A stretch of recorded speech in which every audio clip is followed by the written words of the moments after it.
como vocês já sabem, o quadro Viva Cultura está com as suas gravações externas suspensas por causa do cenário de pandemia no Brasil, em especial no Rio de Janeiro. Enquanto a gente não pode voltar às ruas, você pode sugerir aqui qual clipe musical gostaria de assistir no nosso programa no domingo que vem. É só enviar um e-mail para palavradevida@arquidiocese.org.br. Hoje vamos conferir o clipe da música Viu Amor, de Eric e Egder e Edu Guimarães.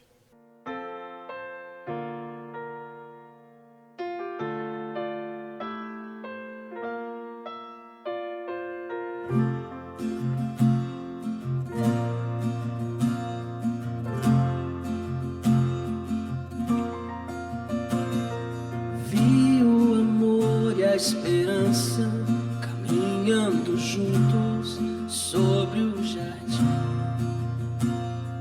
e com semblantes alegres falavam da vida e o que havia em mim. sobre o segredo o amor partilhou, como tudo na cruz começou. De tal maneira ele nos amou, entregando a si mesmo, era um plano de amor. E para a humanidade não se esquecer, se perder a fé e a esperança, vou permanecer. O amor tudo suporta e crê, tudo supera e alcança. Mesmo que falte a esperança, o amor nunca morrerá.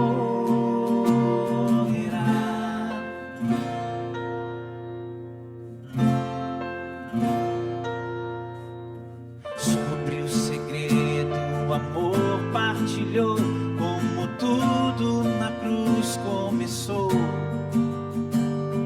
De tal maneira ele nos amou, entregando a si mesmo, era um plano de amor. E para a humanidade não se esquecer, se perder a fé e a esperança, vou permanecer.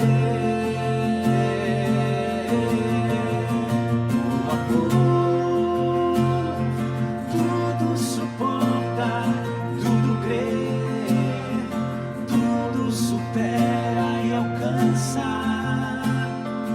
Mesmo que falte a esperança, o amor nunca morrerá.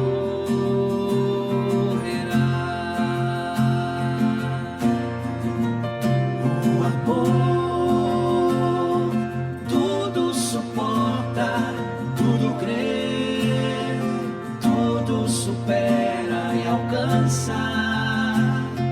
Mesmo que falte a esperança, o amor nunca morrerá.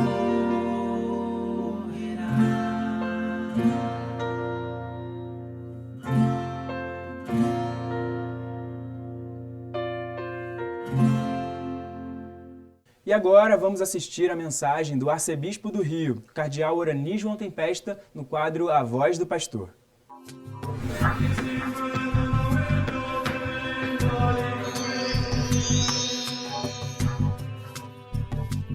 Caríssimos amigos e irmãos, que a paz do Senhor esteja com todos vocês. Estamos no mês da Bíblia, estamos no 50º mês da Bíblia, ou seja, há 50 anos a Igreja do Brasil quis fazer desse mês de setembro o mês da Bíblia, porque coincide também com a comemoração de São Jerônimo no final do mês, quando também temos o Dia da Bíblia. É importante que nós saibamos que a cada dia de buscar alimento na palavra de Deus e que cada vez mais nós temos essa animação bíblica de toda a pastoral. São os passos que nós estamos dando através dos tempos, através dos anos, aprofundando os temas bíblicos, aprofundando os livros da Bíblia. E agora, como é a maneira de trabalhar, um ano Antigo Testamento, outro ano Novo Testamento, sempre um livro bíblico para ser aprofundado, estudado e lido. Nós estamos nesse ano lendo a carta aos Gálatas, a carta de Paulo, e que tem como lema: pois todos vós sois um só em Cristo Jesus. E o texto da carta de Tiago hoje, que fala das obras, está muito assim ajudando uma discussão importante que Paulo tem nos Gálatas, que fala da questão da lei, das obras e da graça. Ou seja, então são situações que a igreja, no decorrer dos tempos, foi aprofundando e vendo a importância da graça de Deus, mas dessa correspondência à graça de Deus, que nos faz também ter obras, nos faz também viver como consequência, né, aquilo que nós queremos ir ao encontro do outro. Porém, o centro é Jesus Cristo, o encontro com o Senhor. Não é com um texto, não é com um mandamento, mas sim com Cristo Jesus. Ele, justamente, quando nós o encontramos, que transforma nossas vidas e, consequentemente, nos faz aceitar o amor de Deus e, consequentemente, nos faz amar os outros e, consequentemente, também concretizar esse amor através de passos com obras junto aos irmãos e irmãs. Uma palavra muito importante, que basta que nós conheçamos a Escritura total, não apenas um trechinho dela, para podermos perceber também a importância de vivermos na graça de Deus. Tudo é dom, tudo é graça, mas que corresponde também à nossa resposta através das atitudes, das obras que nós somos chamados a fazer. A palavra de Deus desse 24º domingo do tempo comum, caríssimos amigos e irmãos, tem no Evangelho várias conotações. Primeiro, a famosa pergunta de Jesus, ali quando estava na região de Cesareia de Filipe. E sempre nós voltamos a essa mesma pergunta, e isso deve ter marcado muito os discípulos de Jesus, porque é uma pergunta e um fato que volta nos evangelhos. Quem dizem os homens que eu sou? E vós, quem dizeis que eu sou? Essas duas perguntas, elas voltam sempre, tanto nos evangelhos, como também em nossa própria vida.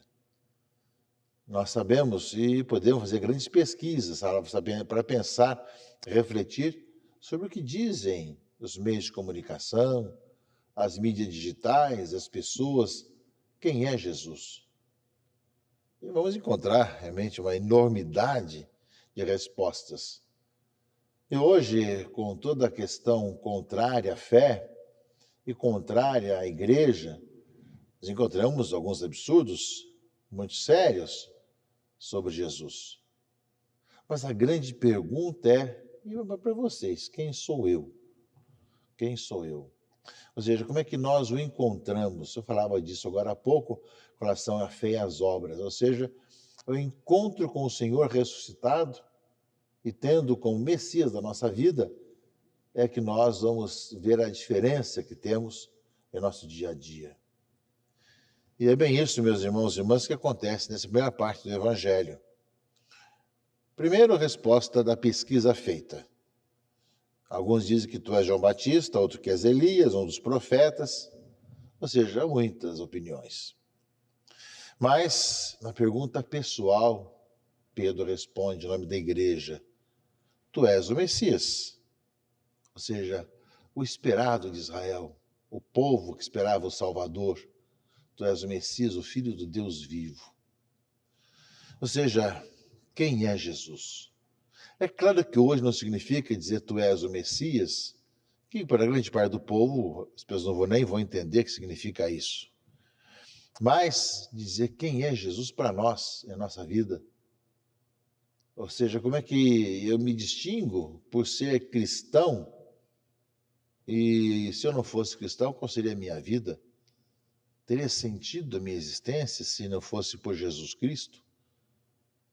Então, essa pergunta é muito séria que ele faz, que cada vez que nós a ouvimos, somos chamados justamente a renovar a nossa adesão a ele. Porém, mesmo Pedro tendo respondido corretamente, ainda faltava ele compreender um pouco de umas coisas a mais, que Cristo vai esclarecer, né? Começou a ensiná-los que o Filho do Homem devia sofrer muito, ser rejeitado pelos anciãos, pelos sumos sacerdotes, doutores da lei, ser morto e ressuscitar no terceiro dia. Isso é o que nós vamos escutar no Cântico do Servo Sofredor de Isaías, leitura primeira desse domingo. O Senhor abriu meus ouvidos, não lhe resisti nem voltei atrás. Ofereci as costas para os que me bateram, as faces para me arrancarem a barba. Não desviei o rosto dos bofetões e cusparadas. Ou seja, parece o servo sofredor que vai passar por isso. Aquilo que fala Isaías, nós escutamos sempre na Semana Santa, é atribuído a Jesus, não é? Ao mesmo tempo, ele vai encontrar sua segurança no Senhor, fala Isaías. Não deixei abater o ânimo, conservei o rosto impassível como pedra, porque sei que não serei humilhado. O Senhor é meu auxiliador, quem é que vai me condenar? Portanto, o servo sofredor, ele vai aparentemente sofrer e acabar tudo, mas na realidade, quando se pensa que tudo acabou, é que tem um grande triunfo com a ressurreição. Portanto, uma palavra que nos fala, depois de aceitar que Jesus Cristo é o Messias, é o Salvador, ele fala que isso vai acontecer ele dando a vida por nós, morrendo por nós, se entregando por nós. Aí está a diferença.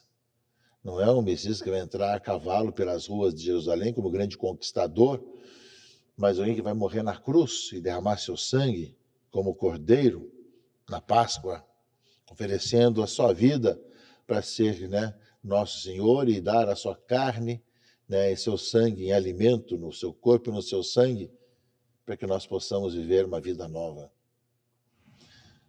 E ainda mais, caríssimos amigos e irmãos, Pedro se escandaliza. Ele tinha respondido tão direitinho, mas quando Jesus diz que ele vai sofrer, vai morrer, ser condenado, Pedro repreendeu, né? E aí então Jesus vai dizer a Pedro: vai para longe de mim, Satanás. Tu não pensas como Deus, e sim como os homens. Pedro vai ter que dar muitos passos ainda para poder justamente ser aquele que vai confirmar os irmãos na fé. Então chamou a multidão e disse: tem mais, não só o Messias é o Senhor e Salvador, que vai dar a vida, mas quem quiser me seguir, renuncie a si mesmo. Tome a sua cruz e me siga. Pois quem quiser salvar a sua vida, vai perdê-la. Mas quem perder a sua vida por causa de mim e do Evangelho, vai salvá-la. Ou seja, entregando a vida no Senhor e pelo Senhor, é que nós salvamos e temos a verdadeira vida. Ou seja, meus irmãos e irmãs, Jesus começa a modificar completamente a ideia do Messias. Ele entrega a vida para que a vida aconteça, para salvar a vida de todos. E com a sua ressurreição, ser o sinal de que a morte é vencida, o pecado é vencido. Mas quem quiser também segui-lo, é chamado a passar por essa entrega da própria vida. E quanto mais entregarmos nossa vida ao Senhor, mais temos a vida. Por isso, quanto mais nós fazemos o contrário, começamos a segurar para nós a vida, mais nós perdemos a vida, mais somos infelizes. Portanto, a palavra de hoje é um convite para que nós também, ao seguir Jesus Cristo, não tenhamos medo de dar a vida por causa dele, no dia a dia, e se caso for necessário, aparecer também dessa forma, até com o martírio, como acontece em tantos lugares do mundo no passado, como também no presente. Portanto, uma pergunta importante a ser respondida com os esclarecimentos que o Evangelho nos traz.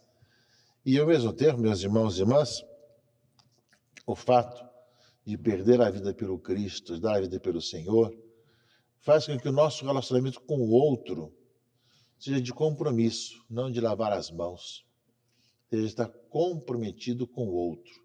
Isso muitas vezes as pessoas não compreendem.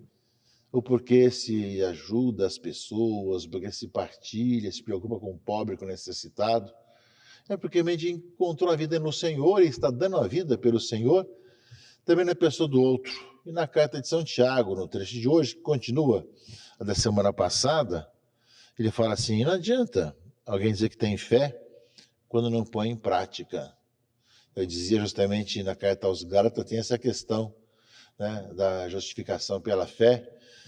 Sem dúvida, crendo em Jesus Cristo, nós somos justificados, mas ao mesmo tempo a fé deve nos levar a uma prática concreta e a obras, consequentemente.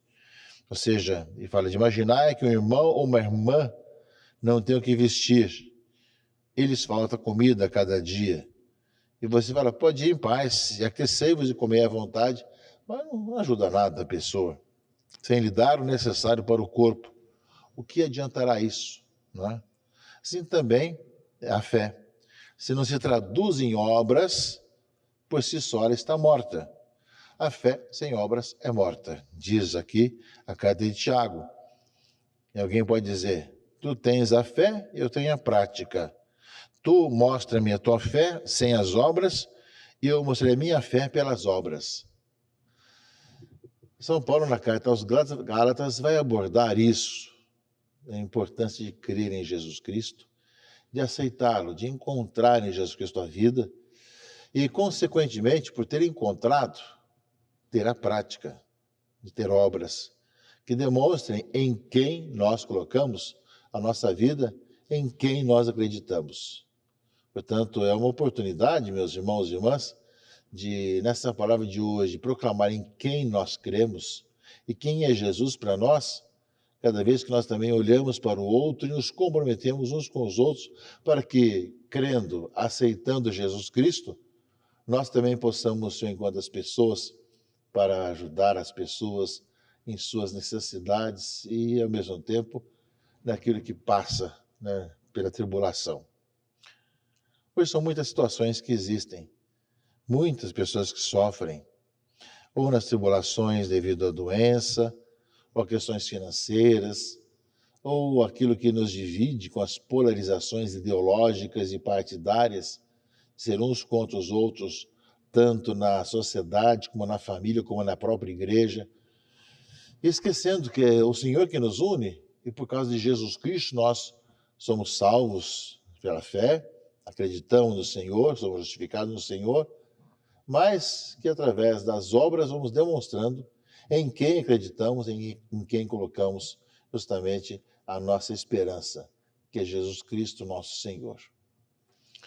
Portanto, meus irmãos e irmãs, uma palavra desse final de semana muito importante e necessária, para que nós saibamos que é o encontro com o Messias e crendo que Jesus Cristo é o Senhor, é que nós vamos encontrar realmente a verdadeira vida, esse dom de Deus vir morar no meio de nós, fazer-se carne, estar no meio de nós, e se dar a nós na palavra, nos alimenta também com o seu corpo e com o seu sangue, e nos faz também ser comunidade, para que, alimentados pela presença do Senhor, nós possamos também ir ao encontro do outro, também nos comprometendo com o outro, não apenas lavando as mãos daqueles que passam pela necessidade, mas cuidando do outro com carinho. Escute a palavra de Deus nesse final de semana, caminhe no Senhor e deixe a palavra falar ao seu coração. Que Deus abençoe, proteja e guarde em nome do Pai e do Filho e do Espírito Santo. Amém.